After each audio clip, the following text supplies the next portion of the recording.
Good morning students, how are you all.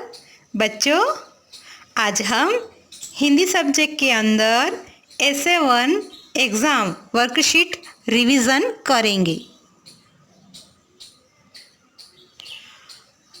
Revision के अंदर आपको दिया गया है प्रश्न नंबर 1, जिसमें 10 खड़ी पूर्ण कीजिए।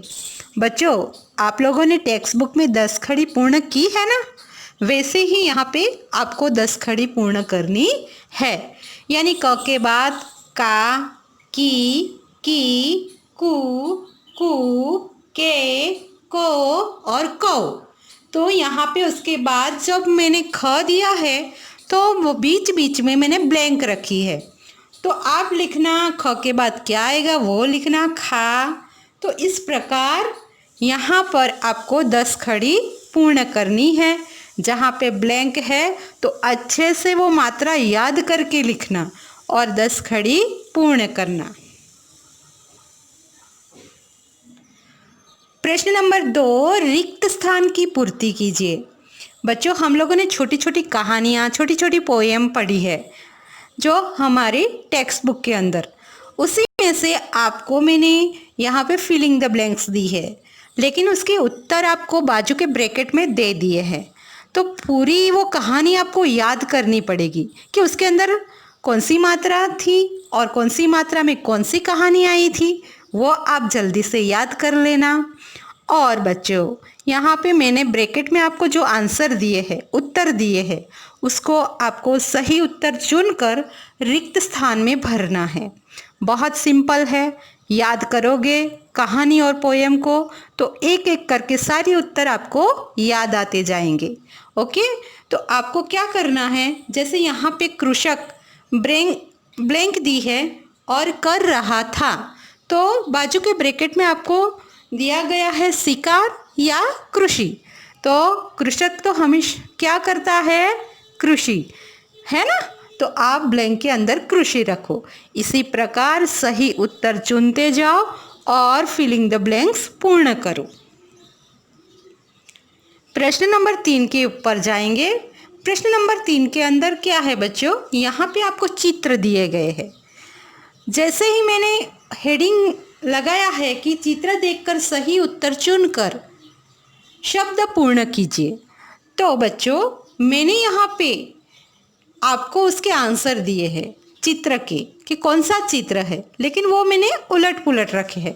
मीन्स के सबको क्रमानुसार नहीं लगाया है, आपको ढूंढना पड़ेगा वो शब्द।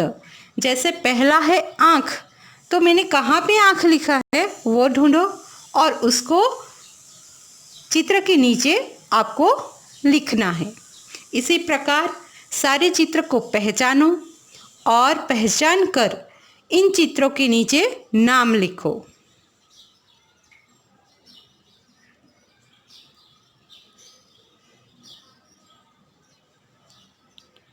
प्रश्न नंबर 4 के ऊपर जाएंगे, सही जोड़ मिलाइए।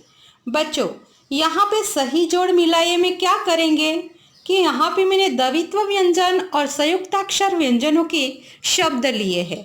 तो आपको वो याद करना होगा कि हमारे संयुक्ताक्षर व्यंजन कौन कौन से हैं और हमारे द्वित्व व्यंजन कौन कौन से हैं। तो जैसे जैसे वो शब्द आपको याद आएंगे तो उसमें लगे वर्ण, उसमें लगे आपको शब्द, ये सब याद आ जाएगा। क्योंकि जिसमें मक्का है तो ये मक्का के अंदर कौन सा 2 है शब्द, याद करो कौन सा 2 वर्ण है जो आपस में जुड़े हुए हैं, तो क है ना। तो सामने क और क जुड़ा हुआ कहाँ पे दिख रहा है वो देख लो, याद कर लो और उसके साथ जोड़ो। इस प्रकार यहाँ पे संयुक्ताक्षर व्यंजन के भी मैंने शब्द रखे हैं। जैसे मिश्रण है, तो मिश्रण के अंदर कौन सा संयुक्ताक्षर है वो देख लो। हाँ, याद करो, स्र है, तो वहाँ सामने स्र कहाँ पे है वो ढूंढो और उसके साथ जॉइन करो।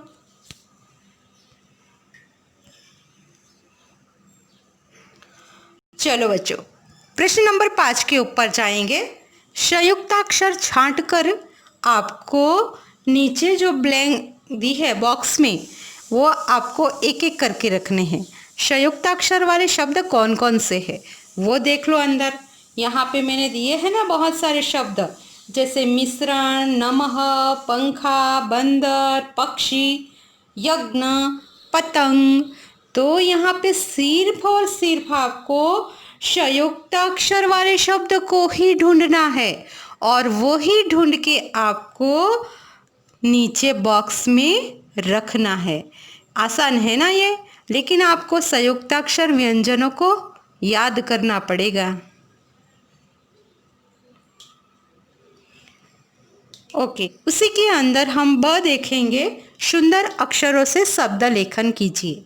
सुंदर अक्षरों से शब्द लेखन करना है आपको, तो बच्चों शब्द लेखन का मीनिंग होता है हमारी हैंडराइटिंग अच्छी हो।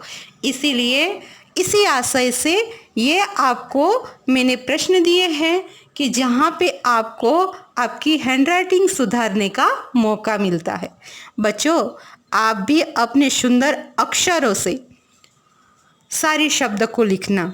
और हाँ, इसके अंदर मैंने द्वित्व व्यंजन रखे हैं तो वो याद कर लेना, कहीं पे वो छूट नहीं गया है, वो ध्यान से आपको वो दोनों जोड़ के लिखना पड़ेगा। इसीलिए बड़े ध्यान से और बड़े अच्छे से सुंदर अक्षरों से ये शब्द लेखन करना। Okay, thank you for watching. Stay home, stay safe.